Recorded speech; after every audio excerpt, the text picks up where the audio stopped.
제가 질문 하나 드리고 말씀 시작하겠습니다.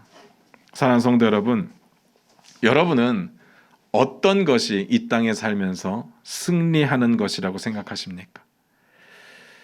저는 문자로 인사를 드릴 때마다 이런 말을 자주 씁니다. 승리하십시오. 이런 인사말을 자주 씁니다. 그런데 그렇게 인사를 드릴 때마다 마음 한켠에 좀 조심스러운 부분이 있습니다. 승리가 뭘까? 제가 승리하십시오라고 인사를 했을 때 이걸 듣는 사람, 이걸 보는 사람들은 이 말을 어떻게 받아들일까? 제 마음속에 그런 조심스러움이 있습니다. 여러분이 생각하는 승리는 뭡니까? 이 땅에서 어떻게 살아가는 것이 예수 믿는 사람으로서 승리입니까? 세상에서 말하는 승리는 뻔합니다. 뭔가 대결을 한다면 상대를 굴복시키고 내가 이기면 그건 승리죠. 뭐 그런 게 아니라면 일반적으로는 돈을 많이 벌거나 또 사회적인 지위가 올라가거나 하는 일을 잘해서 우리가 보통 말하는 대로 성공한다면, 그래서 잘 살고 있다면 세상에서는 그것을 승리한다고 이야기를 할 겁니다. 그렇게 늘 잘하는 사람은 우리는 승승장구한다고 이야기를 하죠. 그런데 예수 믿는 사람들이 그런 걸로 내 인생이 승리하고 있다고 말하는 건 좀 아니지 않을까. 내가 원하는 걸 얻었다. 또 내 하는 길들이 술술 풀린다. 그래서 나는 예수 믿는 사람으로서 승리한다. 그렇게 말할 수는 없다는 이야기입니다. 그러면 도대체 뭐가 크리스찬으로서 승리입니까? 여러분 어떻게 생각하십니까? 만약에 여러분들이 이런 부분에 대해서 생각을 안 해보셨다면 성경에서 말하는 승리가 뭔지도 모르면서 생각해보지도 않고 왜 그렇게 열심히 이기려고 사시는 겁니까? 왜 그렇게 열심히 세상에서 성공하려고 사시는 겁니까? 사도 바울은 이렇게 말했습니다. 고린도전서 9장 26절 제가 읽어드릴게요. 그러므로 나는 다름질하기를 향방 없는 것 같이 아니하고 싸우기를 허공을 치는 것 같이 아니하며. 제가 성경을 볼 때마다 느끼는 건데요. 성경이 기록된 당시하고 지금의 우리의 모습은 참 많이 바뀌었습니다. 우리가 말하는 것도 우리가 생각하는 것도 우리가 사는 모습도 정말 많이 바뀌었습니다. 그런데 우리가 성경적으로 고민하는 내용은 그때나 지금이나 거기서 거기라는 생각이 드는 겁니다. 사도 바울도 같은 이야기를 하잖아요. 나는 방향을 모르고 달리지 않겠다. 달리지 않으려고 한다. 나는 싸우는 상대가 누군지 모르고 허공을 치듯이 싸우려고 하지 않는다. 왜 이런 말을 합니까? 수많은 크리스찬들이 그때도 그렇게 그냥 살았기 때문에 그렇습니다. 그래서 여쭙는 겁니다. 우리는 달려가는 방향이 정확합니까? 우리는 싸울 상대가 분명합니까? 우리가 만든 목표 명확합니까? 그래서 여러분이 지금 열심히 하고 있는 그런 일들을 정말 우리가 승리했다고 말할 수 있을 만큼 성공하고 나면 하나님 나라가 세워질까요? 그래서 하나님께 영광이 될까? 그 질문을 드리는 겁니다. 어떨 것 같습니까? 오늘 본문 말씀을 한번 같이 보도록 하겠습니다. 여호수아 9장 3절입니다. 같이 읽겠습니다. 시작. 기브온 주민들이 여호수아가 여리고와 아이에 행한 일을 듣고.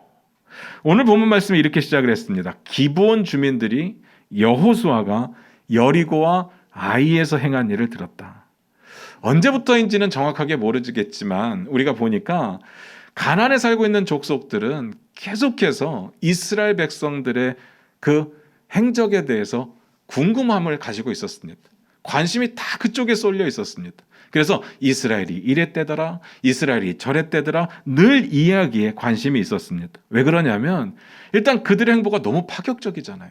누가 봐도 관심 가질 만합니다. 근데 파격적인 것으로 끝나는 게 아니라 그 파격적임 때문에 자기들의 목숨도 위태로워졌거든요. 그냥 가만히 있을 수는 없습니다. 못 본 척하고 있을 수는 없었다는 이야기입니다. 자기들의 목숨이 왔다 갔다 하는데 어떻게 불구경, 길 건너 불구경 할 수 있겠습니까? 그래서 오늘 본문에 보면 기브온 주민들이 여호수아가 여리고와 아이에서 행한 일을 들었다고 말을 하는데 우리가 볼 때 뭐 전혀 이상한 게 없습니다. 늘 그래 왔으니까.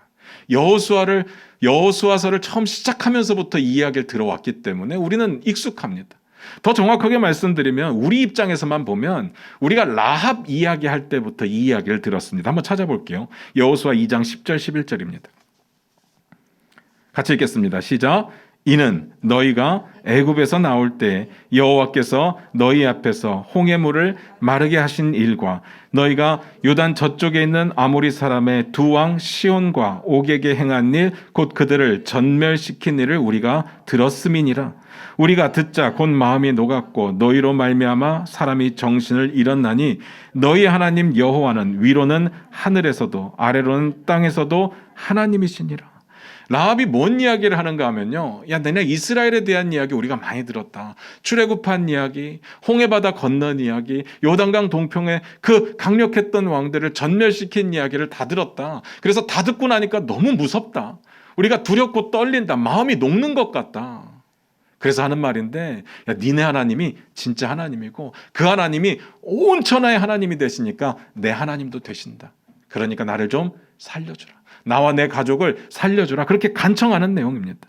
라합이 말할 때만 해도 요단강을 건너기 직전이었기 때문에 거기까지가 최신의 정보였습니다. 최신 뉴스였습니다. 이거 기억하고 계시기 바랍니다. 뒤에 또 나옵니다. 그리고 나서 또 한 번 가나안 족속들이 이스라엘 때문에 또 마음이 불안해지고 두려워지는 사건이 나오는데요. 여호수아 5장 1절입니다. 같이 한번 찾아봅니다. 5장 1절입니다. 같이 읽겠습니다. 시작. 요단 서쪽의 아모리 사람의 모든 왕들과 해변의 가나안 사람의 모든 왕들이 여호와께서 요단물을 이스라엘 자손들 앞에서 말리시고 우리를 건너게 하셨음을 듣고 마음이 녹았고 이스라엘 자손들 때문에 정신을 잃었더라. 이번에는요, 요단강 동편의 사건들 뿐만 아니라 요단강을 건넌 사건 때문에 가나안에 살고 있는 모든 족속들이 지금 두려움에 빠졌다, 그 이야기입니다. 이제 그들이 가지고 있는 정보가 좀 늘었죠. 가나안에 이스라엘이 들어와서 한 일도 많아졌기 때문에 당연히 정보가 늘 수밖에 없습니다. 요단강 건넌 사건도 이제 알게 되었습니다. 그래서 두렵죠. 그리고 오늘 본문에 와서는 비슷한 이야기가 나오는데 기브온 주민들이 여리고와 아이에서 일어났던 일들을 들었다고 나옵니다. 요단강 건넌 사건도 알고 있고 그 다음 이야기도 들었다는 이야기입니다. 점점 이스라엘의 행적에 관한 이야기가 들려오는 겁니다. 제가 이쯤에서 이렇게 여쭙고 싶습니다. 가나안이 어떤 분위기일 것 같습니까? 기브온 족속 어떤 분위기여야 됩니까? 제가 상상하기로는요, 완전 초상집이어야 됩니다. 제가 전쟁을 경험한 세대는 아니지만 이거 상상은 가능하잖아요. 어떤 일들이 앞으로 벌어질지. 전쟁의 소문들이 막 들려옵니다. 먼 곳의 이야기인 줄 알았는데 점점 가까워지는 겁니다. 그때 그 두려움 상상 가시죠? 예를 들어서 막 총소리가 멀리서 들리는 듯 합니다. 쿵. 그런데 점점 그 총소리와 대포 소리가 커지는 겁니다. 쿵. 그 가까워질 때 그 느낌, 그 불안함, 여러분 상상이 가십니까? 우리가 전쟁을 경험해보지 않아도 이런 거 영화에서 많이 봤기 때문에 우리가 감정이입이 어느 정도 될 겁니다. 상상이 갑니다.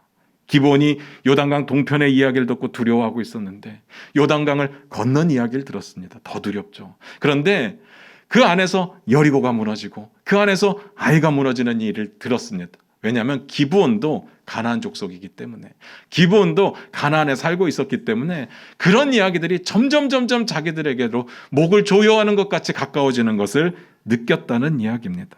어땠을 것 같습니까? 느낌 오시죠? 두려웠을 겁니다. 그래야 됩니다. 그들도 가나안 족속이니까. 그런데 오늘 본문에 와서 보면요, 기브온 주민들이 그 소식을 듣고 두려워했다는 이야기가 안 나옵니다. 9장 4절 한번 볼까요? 같이 읽겠습니다. 시작. 꾀를 내어 사신의 모양을 꾸미되 헤어진 전대와 헤어지고 찢어져서 기운 가죽 포도주 부대를 나귀에 싣고. 여리고와 아이 소식을 듣고 두려워했다가 아니라 오히려 꾀를 내었다, 이렇게 연결이 됩니다. 이상하지 않습니까? 이전 같았으면 가나안에 살고 있는 족속들의 그 마음은요, 두려움이 가득 차여 있습니다. 불안에 벌벌 떨어야 됐습니다. 아무것도 할 수가 없어요. 그냥 문 걸어 잠그고 안 나오는 게 그들이 할 수 있는 최선의 방법입니다. 그런데 그들 입장에서 상황이 더 안 좋아졌거든요. 여리고도 무너지고 아이성도 무너지고 더 안 좋아졌는데 숨어 있지 않고 그들이 방향을 바꿔서 꾀를 내었다, 이렇게 나오는 겁니다. 도대체 무슨 일이 있었던 걸까요? 어떻게 하다가 이런 일이 생길 걸까요? 주어진 본문을 이야기해서 가장 중요한 게 뭡니까? 전문명이죠. 9장 1절 2절 한번 보겠습니다. 같이 읽겠습니다. 시작. 이 일 후에 요단 서쪽 산지와 평지와 레바논 앞 대해 연안에 있는 헷사람과 아모리 사람과 가나안 사람과 브리스 사람과 히위 사람과 여부스 사람의 모든 왕들이 이 일을 듣고 모여서 열심으로 여호수아와 이스라엘에 맞서서 싸우려 하더라. 9장 1절이 이렇게 시작했습니다. 이 일 후에, 그리고 뒷부분에는 이 일을 듣고. 이 일이 정확하게 뭔지는 모르겠습니다. 정확하게 이 일은 그 일이야 이렇게 설명은 안 합니다. 그렇기 때문에 우리가 짐작할 수 있는 내용이 뭐냐면 바로 직전에 있었던 이야기가 그 일일 가능성이 굉장히 높죠. 그래서 바로 직전에 어떤 일이 있었는가를 살펴봤더니 이스라엘 백성들이 전쟁을 갑자기 멈추더니 에발산에 가가지고 제단을 쌓고 하나님께 제사를 드리는 장면이 기록되어 있습니다. 그래서 이게 순서상으로 한다면 그 일이 맞아야 됩니다. 그런데 제가 성경을 쭉 보다 보니까 문맥상으로도 그렇고 내용상으로도 그렇고 그건 아닌 것 같습니다. 그 뒤에 기브온 주민이 여호수아가 여리고와 아이에게 행했던 일을 들었다고 했는데, 제가 기브온 주민은 가나안 족속이라고 말씀드렸거든요. 그러면 지금 그 일 때문에 이런 일들이 일어나고 있으니까 단순하게 에발산에 가서 제사를 멋지게 드리고 왔다는 이야기를 들은 게 아니라 여리고성에서 어떤 전쟁이 일어나고 아이성에서 어떤 전쟁이 일어났는지에 대해서 들었다고 보는 것이 맞는 이야기입니다. 그러니까 에발산에서 이스라엘 백성들이 그런 일이 있었고, 또 가나안에서는 가나안 족속들이 이런 일이 있었고, 그 이야기를 하고 싶은 겁니다. 어떤 일이 있었는지 한번 보도록 하겠습니다. 가나안에 있는 족속들을 보통 세 부류로 나누거든요. 산지에 사는 족속, 평지에 사는 족속, 해안에 사는 족속들. 그 족속들의 모든 왕들이 모여서 지금 그 이야기를 듣고 의논을 하는 겁니다. 그 족속들의 모든 왕들이 들었다는 이야기는 가나안 전체가 다 알고 있다는 이야기죠. 그냥 그 표현을 그렇게 했다고 보시면 됩니다. 어떤 일이냐면 이스라엘 백성들이 여리고와 아이성 전쟁을 어떻게 치루었는지 그 소식을 들었다는 이야기입니다. 물론 이스라엘이 전쟁을 갑자기 멈추고 에발산으로 갔다는 이야기도 동시에 들었겠죠. 거기서 뭔 일이 있었는지 몰라도 다 들었을 겁니다. 그러니까 이야기의 흐름을 보면요, 하필이면 아이성 전쟁이 끝나자마자 이스라엘은 에발산으로 떠났고, 하필이면 아이성 전쟁이 끝나자마자 가나안 족속들은 야 우리 모이자라고 이야기를 하며 모였다는 이야기입니다. 이스라엘이 왜 하필이면 지금 갑자기 제단을 쌓으러 에발산으로 갔는지는 우리 3주 전에 이야기를 나눴습니다. 그러니까 그건 넘어가도록 하고요. 오늘 보고 싶은 것은 왜 가나안에 남은 족속들이 하필이면 아이성 전쟁이 끝나자마자 모였을까? 그게 궁금한 겁니다. 일단 우리가 기대하는 대로라고 한다면 가나안 족속들은 두려움에 떨고 있어야 됩니다. 정신이 반쯤 나간 상태에서 벌벌벌벌 떨고 있어야 말이 되는 겁니다. 점점 전쟁의 소식에 가까워지는 거잖아요. 이제 자기들의 목에 칼날이 들이올 날이 얼마 남지 않았기 때문에 두려워해야 말이 되는 겁니다. 예전보다 더 걸어 잠그고 더 안 나와야 말이 되는 겁니다. 그런데 그러지 않았습니다. 성경에 뭐라고 되어 있는가 하면요, 2절 같이 한번 보겠습니다. 같이 읽겠습니다. 시작. 모여서 일심으로 여호수아와 이스라엘에 맞서서 싸우려 하더라.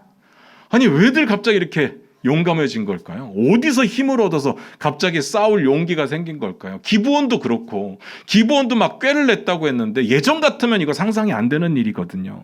얼마 전까지만 해도 두려워서 마음이 녹았다고 했는데, 성문 걸어 잠궜다고 했는데 그 다음에 상황이 더 악화됐습니다. 여리고성 무너지고 아이성 무너지고 상황은 분명히 안 좋아졌는데 오히려 싸우려 하고 있습니다. 이상하지 않습니까? 어떤 일이 있었던 걸까요? 쥐도 궁지에 몰리면 고양이를 문다는 이야기가 있긴 한데 그런 걸까요? 이제 뭐 더 이상 도망갈 곳이 없으니까 싸우다 죽자, 그런 걸까요? 이거 고민해 보는 거 진짜 중요한 이야기인데요. 성경에 나와 있는 내용만을 가지고 보면 두 가지 이유를 유추해낼 수 있습니다. 성경의 내용만 가지고 보면. 첫 번째, 이스라엘이 전쟁을 멈췄기 때문에. 이 이야기 지난번에 한번 말씀드렸는데요. 전쟁은 분위기 타는 게 굉장히 중요합니다. 여세를 몰아가는 게 굉장히 중요해요. 속도를 내야 됩니다. 그들에게 상대방에게 대비할 수 있는 시간을 주면 안 돼요. 그냥 몰아쳐야 됩니다. 그런데 이스라엘이요, 한참 이기다가 아이성 전쟁을 딱 끝나고 나더니 전쟁을 멈춰버렸습니다. 그리고 자리를 다 비우더니 에발산으로 가버렸습니다. 그게 첫 번째 이유가 되겠죠. 그러니까 이스라엘이 전쟁을 멈추고 그들도 대비하던 것을 멈추니까 이제 생각할 여유가 좀 생긴 겁니다. 그게 첫 번째 이유죠. 그럼 두 번째는요, 그렇게 여유를 갖고 생각을 하다 보니까 두려움에 빠져 있다가 이제 좀 이성적인 생각을 하게 된 겁니다. 어떤 생각을 하게 되었는가 하면요, 이스라엘 백성들이 천하무적인 줄 알았는데 아이성에서 한 번 졌다는 걸 알게 됩니다. 아이성이 그렇게 강한 성이 아니거든요. 물론 이스라엘이 결론적으로는 이겼습니다. 그런데 중요한 건요, 졌다는 거잖아요. 질 수 있다는 거잖아요. 천하무적인 줄 알았는데 그게 아니라 질 수 있다는 거잖아요. 한번 해볼 만하다는 생각이 들었습니다. 그래서 아이성이 졌다는 것을 들으면서 어라? 하고 있는데 옆을 보니까 이스라엘 백성들은 전부 에발산으로 떠나버렸습니다. 이때다 싶은 거죠. 가나안 족속들의 왕들이 다 모여서 연합하기로 결정하고 회의를 하면서 서로 맞서 싸우기로 결정을 한 겁니다. 이스라엘도 아이성의 실패 때문에 에발산에 가서 하나님께 제사를 드렸고 가나안 족속들도 아이성의 실패 때문에 그들의 작전을 바꾸게 됩니다. 엄청나죠. 한 사람의 범죄함이 가지고 온 파급 효과가 이래요. 전쟁에서 실패하게 만들고 가나안의 전쟁 판도를 완전히 바꿔버립니다. 한 사람의 범죄함이 그런 영향력이 있습니다. 그런데 다시 이야기로 들어와서 생각을 해보면요. 그들이 막 진짜 너무 좋은 사람들이어서 야 우리 서로 마음을 하나로 하고 서로 사랑하자 그런 건 아닐 것 아닙니까? 적은 내 친구고 동료가 되니까 살아보겠다고 손을 잡은 겁니다. 여기까지가 전문맥의 이야기거든요. 그런데 그 연합이 시작하자마자 기브온 족속이 배신을 하면서 오늘 이야기가 시작되는 겁니다. 오늘 본문 내용입니다. 같이 보겠습니다. 4절 6절 여호수아 9장 4절 6절입니다. 같이 읽겠습니다. 시작.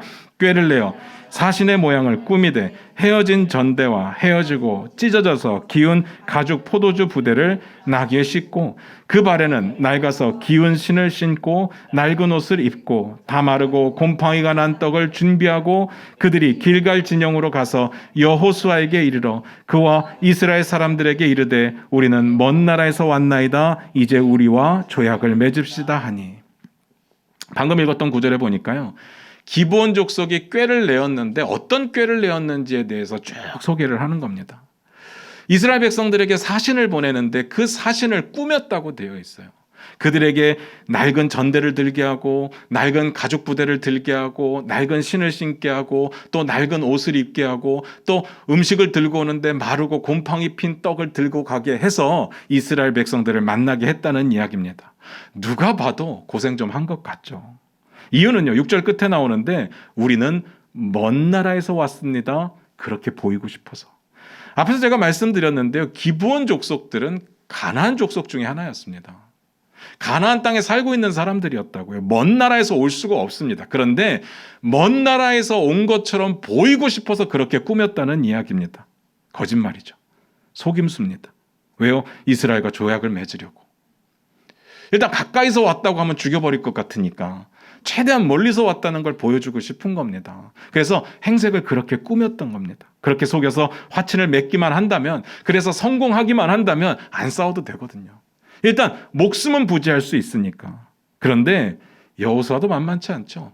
의심을 합니다. 그들의 모습만 보고 그냥 믿어버릴 수는 없는 거죠. 9장 7절 8절 한번 읽어보겠습니다. 같이 읽겠습니다. 시작. 이스라엘 사람들이 히위 사람에게 이르되 너희가 우리 가운데 거주하는 듯하니 우리가 어떻게 너희와 조약을 맺을 수 있으랴 하나. 그들이 여호수아에게 이르되 우리는 당신의 종들이니이다 하매 여호수아가 그들에게 묻되 너희는 누구며 어디서 왔느냐 하니. 여호수아가 눈치가 빠르죠. 아닌 것 같은데 너희는 누구냐? 어디서 왔느냐? 이런 거 영화 같은 데 보면 진짜 막 엄청 의심할 때 하는 이야기잖아요. 누구냐? 그럽니다. 그런데요. 이들도 그 정도로 속여 넘길 수 있을 거라고 생각하지는 않았을 겁니다. 목숨 걸고 온 건데 이거 실패하면요. 이스라엘 백성들에게 당하는 것도 당하는 거지만 지금 가나안 연합군을 배신하고 온 거잖아요. 온 가나안 족속들의 표적이 되는 겁니다. 이거 무조건 성사시켜야 되는 거예요. 무조건 화친을 맺어야 되는 상황이었습니다. 그래서 예상했던 겁니다. 그 정도 예상하고 왔죠. 그리고 준비했습니다. 전혀 당황하지 않고 준비한 대로 이유를 설명하는데요. 그 내용이 12절 13절에 나옵니다. 같이 읽겠습니다. 시작. 우리의 이 떡은 우리가 당신들에게로 오려고 떠나던 날에 우리들의 집에서 아직도 뜨거운 것을 양식으로 가지고 왔으나 보소서 이제 말랐고 곰팡이가 났으며 또 우리가 포도주를 담은 이 가죽 부대도 새 것이었으나 찢어지게 되었으며 우리의 이 옷과 신도 여행이 매우 길었으므로 낡아졌나이다 한지라. 치밀하죠. 자기들의 이 행색의 이유를 정말 구절절하게 설명을 해주는 겁니다. 이런 말들을 들으면요, 사람의 입장에서는 좀 감격이 됩니다. 야, 니네 무서워. 니네 무서워서 싸우고 싶지 않은데 니네 무서우니까 화친을 좀 맺으려고 정말 멀리서 왔어. 그 이야기를 하는 겁니다. 만약에 그들이 진짜 멀리서 왔다면요, 이것만큼 좋은 소식이 없죠. 안 그렇습니까? 이렇게 불쌍한 사람들을 어떻게 매정하게 내칠 수가 있겠습니까? 보통 사람들이요, 사기당하는 이유가 다 여기에 있습니다. 자기에게 좋은 정보를 들으면 보통 사람들은 진위 여부를 따지지 않습니다. 나에게 좋은 정보를 들으면 그게 진짜이기를 바랍니다. 그래서 거짓말을 하는 사람도 거짓말을 하겠지만 나 스스로 나에게 계속 속이는 겁니다. 저거 진짜일 거야. 진짜였으면 좋겠어. 그러다가 속아 넘어가는 거죠. 예를 들어 보면요, 여러분 칭찬 들어보셨습니까? 칭찬 들을 때 기분 좋으시죠? 칭찬 들을 때 안 좋으십니까? 이게 성격이 좀 이게 꼬인 겁니까? 왜? 칭찬 들으면 기분 좋잖아요. 근데 우리가 이렇게 칭찬들을 많이 하는데 다른 사람을 칭찬하는 모습을 자꾸 보다 보면, 야, 저 사람 진짜 아부가 너무 심한데, 너무 이빠른 이야기를 많이 하는데, 이렇게 생각을 해요. 근데 저 사람이 나한테 칭찬을 많이 하잖아요. 그럼 기분이 좋죠. 야, 저 사람 진짜 사람 볼 줄 아는데, 괜찮은 사람인데, 이렇게 생각을 한다는 거죠. 경험 있으실 겁니다. 어쨌든요, 이게 너무 마음이 감동스러운 거예요. 야, 니네가 무섭다. 야, 니네가 최고인 것 같아. 이렇게 말하는데 기분 나쁠 사람이 어디 있겠습니까? 지금 싸우자고 덤비는 것도 아니고 화친 맺자는 거잖아요. 얼마나 기분이 좋습니까? 또 뿐만이 아니라 이게 마음이 짠할 수밖에 없는 이유가 있는 게, 이스라엘 백성들은 이런 경험이 없어요. 어떤 경험이 없냐면요, 신명기 29장 5절에 이런 내용이 기록되어 있어요. 제가 읽어드릴게요. 주께서 40년 동안 너희를 광야에서 인도하셨거니와 너희 몸의 옷이 낡아지지 아니하였고 너희 발의 신이 헤어지지 아니하였으며. 이스라엘 백성들이 40년 동안 광야에서 유리했는데 그들의 옷이 낡아지지 않았고 신이 헤어지지 않았답니다. 그들은 그 힘든 과정을 거쳤는데도 이랬는데 저 사람들은 도대체 어디서 왔길래 얼마나 고생을 했으면 옷이 저렇게 낡고 신이 다 헤어지고 정말 따뜻할 때 가지고 온 그 음식이 막 곰팡이가 피고 말라 비틀어지고 어떻게 그런 일이 있을까? 마음이 짠하죠. 이거 아파 본 사람만 안다고요. 자기네들보다 더 고통스러워 보이니까 마음이 흔들리는 겁니다. 그리고 이 정도로 끝난 것도 아닙니다. 이렇게 이야기를 하기 위해서 미리 포석을 깔아뒀습니다. 여호수아 9장 9절부터 10절입니다. 같이 읽겠습니다. 시작. 그들이 여호수아에게 대답하되 종들은 당신의 하나님 여호와의 이름으로 말미암아 심히 먼 나라에서 왔사오니 이는 우리가 그의 소문과 그가 애굽에서 행하신 모든 일을 들으며 또 그가 요단 동편에 있는 아모리 사람의 두 왕들 곧 헤스본 왕 시혼과 아스도라스에 있는 바산 왕 옥에게 행하신 모든 일을 들었음이니이다. 기본 사신들이요, 여호수아가 의심을 하니까 여호수아에게 이렇게 준비한 멘트를 하는 겁니다. 당신들이 섬기는 하나님 진짜 대단하다. 우리가 다 들었다. 요단강 동편에서 그 강력했던 왕들을 어떻게 전멸시켰는지 다 들었다. 야, 니네 진짜 대단하다. 이렇게 이야기를 하죠. 그래서 우리가 왔다 이렇게 말합니다. 그냥 보면 아, 그렇구나. 진짜 우리가 무서워서 왔겠구나. 이렇게 하겠지만 이거 진짜 치밀한 이야기입니다. 이거 잘 생각해 보셔야 되는 게, 우리가 앞에서 그 전쟁의 소문을 이야기하면서 했던 이야기 중에 이 이야기는요, 라합이 가지고 있던 이스라엘의 뉴스 버전이었습니다. 무슨 말인지 아시겠습니까? 요단강 건너기 직전까지의 상황만 이야기를 했어요. 요단강 동편의 왕들을 어떻게 무너뜨렸는지 우리가 들었습니다. 그 이야기는 요단강 건넌 거 그거 모르는 일이고, 요단강 건너서 여리고성을 어떻게 무너뜨렸는지, 아이성을 어떻게 무너뜨렸는지 이건 뭐 우린 전혀 모르는 내용입니다. 그 말을 이렇게 표현한 겁니다. 그만큼 오는데 엄청 걸렸다는 이야기입니다. 다시 말해서 이스라엘이 요단강 동편의 왕들을 막 쳐부수니까 화들짝 놀라갖고 야, 이거 안 되겠다. 저 사람들하고 화친을 맺어야 되겠다. 그때 출발했는데 지금 도착했다. 그렇게 말하고 싶은 겁니다. 그런데 당연히 거짓말이죠. 오늘 본문 이렇게 시작했잖아요. 3절 같이 읽을까요? 같이 읽겠습니다. 시작. 기브온 주민들이 여호수아가 여리고와 아이에 행한 일을 듣고. 기가 막히지 않습니까? 이 사람들 진짜 머리 좋은 사람들입니다. 사람을 속이려면 머리가 좋아야 됩니다. 이런 것까지 생각을 했다고요. 섬뜩하지 않습니까? 그리고 그들이 진짜 소름 돋는 이유가 또 한 가지 있는데요. 그냥 단순하게 여호수아 한 사람을 속이려고 온 게 아니었습니다. 이스라엘이 어떤 원칙을 가지고 움직이고 있는지를 마치 다 알고 있는 것처럼 행동하고 있습니다. 그 원칙에 맞아 떨어지는 이야기만을 하고 있다는 이야기입니다. 하나님께서 주셨던 가나안 정복 전략이 뭐였는가 하면요, 가나안에 사는 민족과는 어떤 민족과도 언약을 맺지 말라고 하셨습니다. 그러니까 기브온 족속이 계속 말하는 거예요. 우리는 절대 가나안 족속이 아닙니다. 우리 멀리서 왔습니다. 진짜 멀리서 왔습니다. 그 이야기를 계속 강조하는 거죠. 그런데 그게 끝이 아니라 하나님께서 이런 말씀도 하셨습니다. 신명기 20장 10절 11절입니다. 제가 읽어드릴게요. 들어보세요. 네가 어떤 성읍으로 나아가서 치료할 때 그 성읍에 먼저 화평을 선언하라. 그 성읍이 만일 화평하기로 화답하고 너를 향하여 성문을 열거든 그 모든 주민들에게 내게 조공을 바치게 하고 너를 섬기게 할 것이요.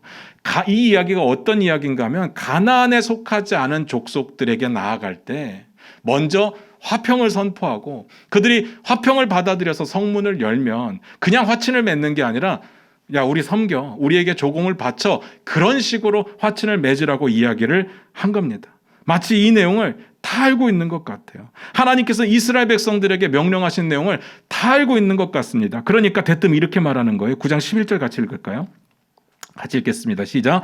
그러므로 우리 장로들과 우리나라의 모든 주민이 우리에게 말하여 이르되 너희는 여행할 양식을 손에 가지고 가서 그들을 만나서 그들에게 이르기를 우리는 당신들의 종들이니 이제 우리와 조약을 맺읍시다 하라 하였나이다. 우리는 당신들의 종들입니다.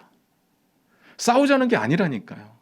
평등한 관계, 그런 건 바라지도 않아요. 그냥 우리 종으로 섬길 테니까 우리를 받아만 주세요. 그 이야기입니다. 이스라엘의 가나안 정복 전략을 모르고 이럴 수 있을까요? 우연이라고 하기엔 너무 많이 맞아떨어지잖아요. 여호수아 입장에서 듣기 좋은 이야기만 했습니다. 니네 최고다. 니네 믿는 신이 최고다. 그들이 가나안 족속만 아니면 되는데 누가 봐도 아닌 것 같아요. 누가 봐도 멀리서 온 것 같습니다. 그리고 그들도 아니라고 말하잖아요. 뭐 이걸 의심하겠어요. 그리고 아니게 믿고 싶어요. 우리의 마음속에 그런 마음이 있다니까요. 그러니까 여호수아가 곧 그들과 화친을 맺었습니다. 여기까지가 오늘 본문의 이야기입니다. 느낌이 좀 쎄합니다. 결과는요, 기브온은 속였고 여호수아는 속았고. 그걸 언제 알게 되느냐? 딱 3일 후에, 3일 지나고 알게 됩니다. 9장 16절입니다. 같이 읽겠습니다. 시작. 그들과 조약을 맺은 후 사흘이 지나서야 그들이 이웃에서 자기들 중에 거주하는 자들이라 함을 들으니라. 씁쓸하죠. 3일만 지났으면 이거 안 속았을 텐데. 여러분 주의하셔야 됩니다. 여러분 사기 당해 보셨습니까? 저는 사기 큰 건 안 당해봤는데 작은 사기는 당해봤거든요. 근데 이게 제가 멍청해서 당한 게 아니에요. 제가 그래도 머리가 좋은 편이에요. 이거 저희 애들이 안 믿는데 제 IQ가 155거든요. 이거 제가 웬만해서는 제가 잘 안 속아요. 근데 작정하고 덤비잖아요. 그럼 속을 수밖에 없습니다. 정말 작정하고 덤비면 그 말이 다 맞는 것 같아요. 그런다니까요. 이 장면에서 여러분 우리가 좀 배워야 되는 게요. 사단은요. 작정하고 여러분을 넘어뜨리려고 최선을 다해서 노력하고 있습니다. 우리가 대충 있어서 사단의 공격을 이길 수가 없어요. 하나님께 붙어 있지 않으면, 하나님의 말씀으로 무장하지 않으면, 성경에 나와 있는 정말 중무장을 성경의 말씀대로 하지 않으면 그냥 넘어질 수밖에 없습니다. 왜냐하면 사단은 목숨 걸고 덤비니까요. 그러니까 대충 있으면 안 된다는 거죠. 오늘 말씀의 결론입니다. 제가 여기서 묻고 싶은 게 있어요. 이 싸움 누가 이겼습니까? 누가 이겼다를 말하기 전에 여호수아는 분명히 졌죠. 분명히 졌습니다. 일단 속았기 때문에 졌고 더 큰 이유는 그 결정이 하나님의 뜻과 상관없으니까 졌습니다. 14절 15절 한번 읽어볼까요? 같이 읽겠습니다. 시작. 무리가 그들의 양식을 취하고는 어떻게 할지를 여호와께 묻지 아니하고 여호수아가 곧 그들과 화친하여 그들을 살리리라는 조약을 맺고 회중 족장들이 그들에게 맹세하였더라. 명백한 패배입니다. 성경이 너무나도 깔끔하게 정리해 줬습니다. 예전에도 하나님께 묻지 않고 그래서 전쟁에서 패배한 거 아니야? 이런 추측은 가능했지만 근데 그렇게 써 있는 내용은 없었는데 오늘 내용은 분명하잖아요. 여호수아가 하나님께 묻지 않고 조약을 맺었다. 근데 이거 정말 중요한 게요. 여호수아서를 여호수아가 썼습니다. 자신의 실수와 실패에 대해서 명백하고 깔끔하게 정리한 겁니다. 하나님께 묻지 않고 조약을 맺었다. 끝. 부끄럽죠. 진짜 비참한 것입니다. 그런데 제 마음속에 인간적으로는 그런 생각도 듭니다. 뭐 그럴 수도 있지 않나. 뭐 한 번 정도 질 수도 있지. 나중에 이기면 되는 거지. 뭐 한 번 정도 가지고 뭘 그런 생각이 들죠. 근데 그럼에도 불구하고 여호수아는 그러면 안 됩니다. 여호수아의 이런 결정과 실패가 너무 아쉬워요. 왜냐하면요. 얼마 전에 아이성에서 이런 실패했잖아요.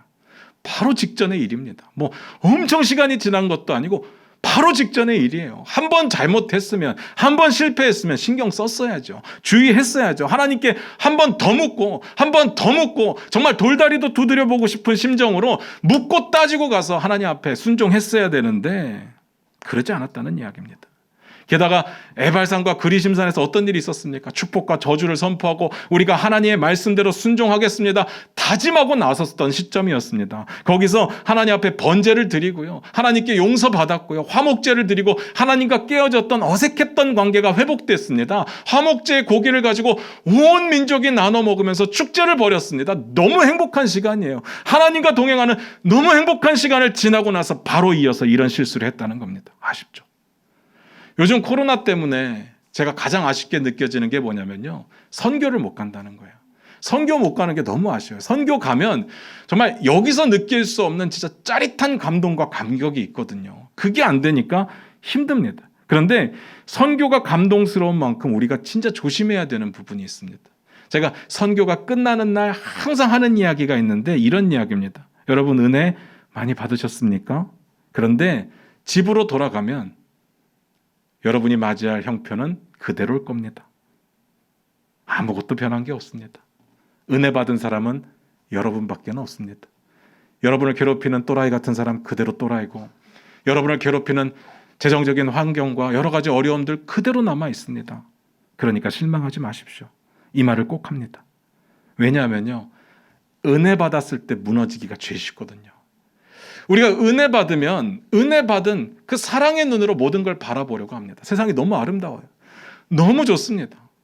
하나님의 사랑, 하나님의 은혜, 막 온 땅에 가득한 것 같아서 그렇게 바라보려고 하는데 사실 세상은 그렇지 않거든요.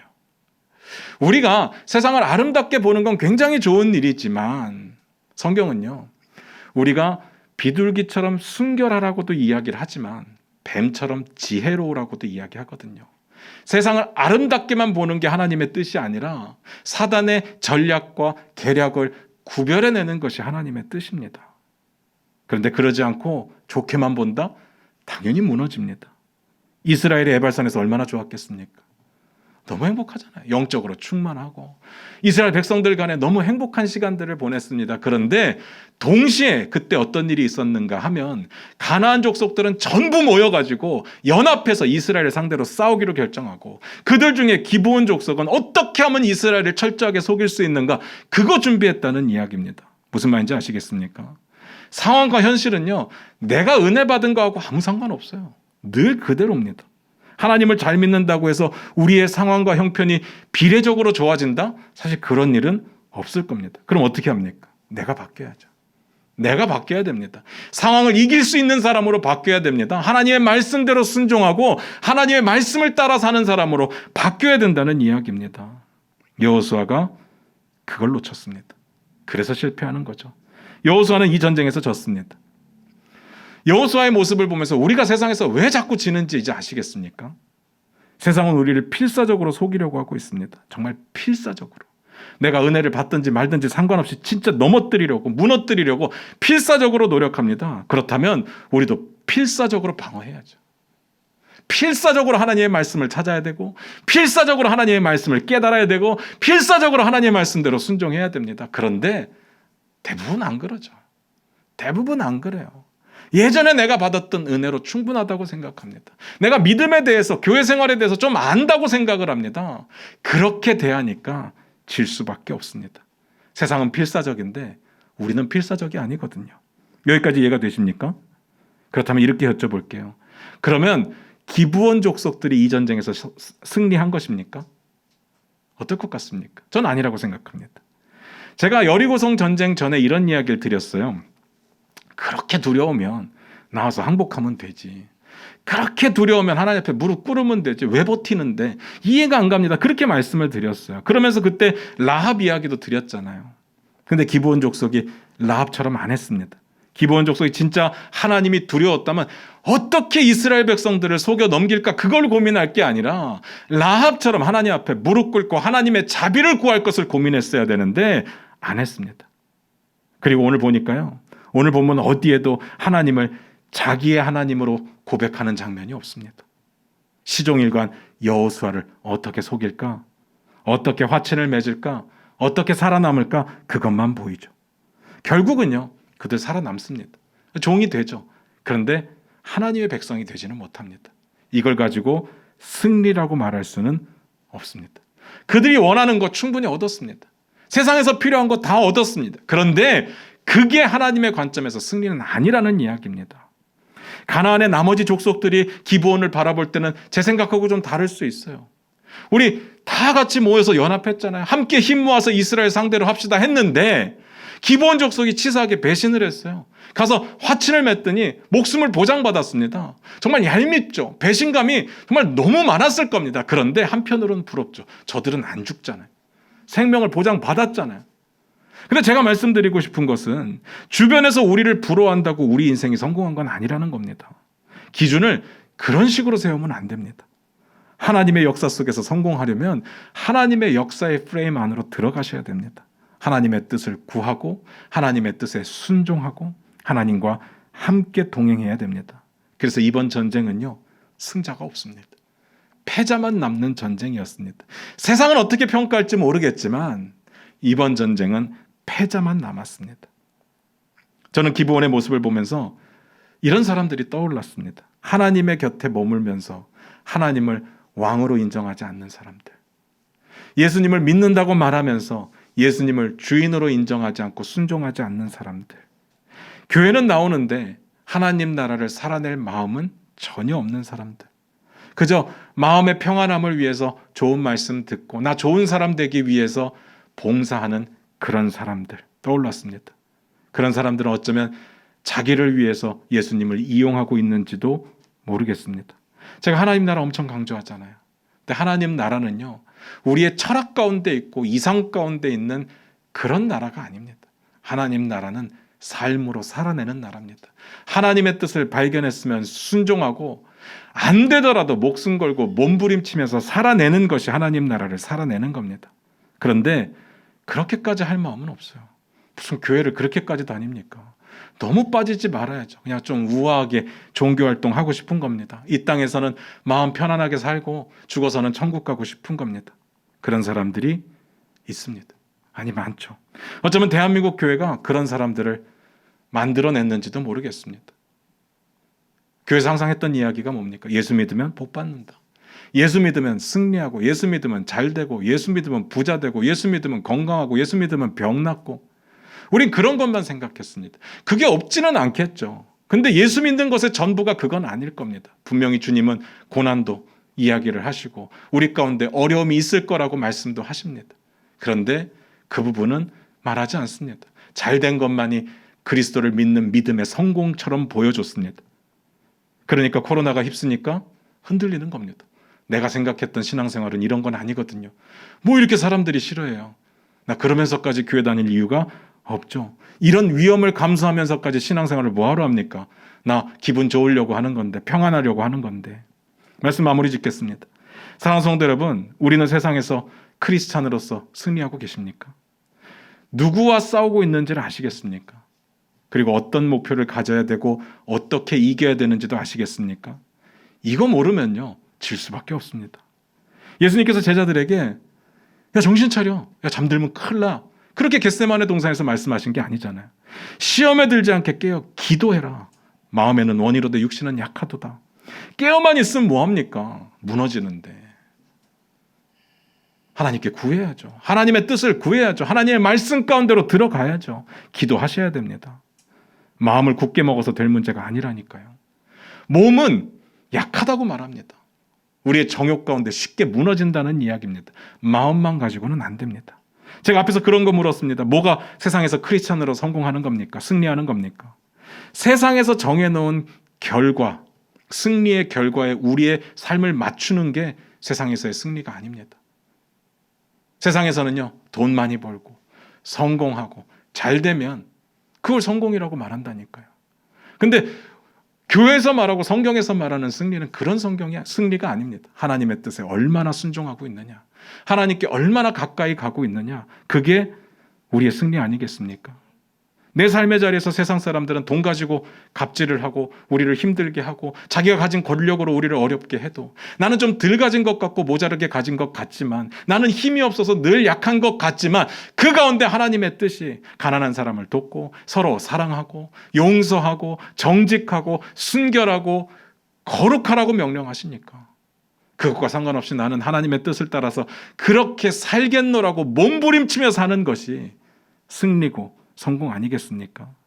세상이 원하는 결과를 똑같이 만들어내는 것이 승리가 아니라 주님의 뜻에 맞춰서 사는 것이 우리의 승리가 된다는 이야기입니다.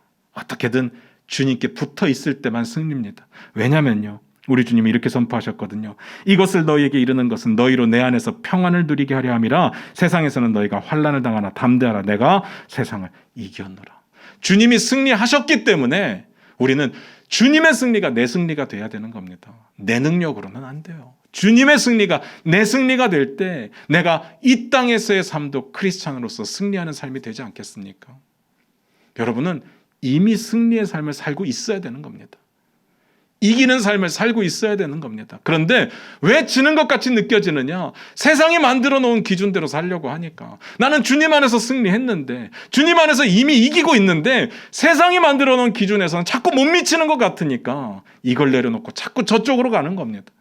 그래서는 이 땅에서 승리할 수가 없습니다. 왜 그렇게 되느냐? 주님의 뜻을 모르니까. 말씀 읽어야 됩니다. 오늘 여호수아의 문제는 뭡니까? 주님께 묻지 않고 결정했기 때문에. 여러분이 늘 주님 앞에 무릎 꿇으시기 바랍니다. 늘 기도하시기를 바라고 늘 말씀 읽기를 원합니다. 그 말씀이 내 안에 가득하기를 주님의 이름으로 부탁드립니다. 기도하겠습니다.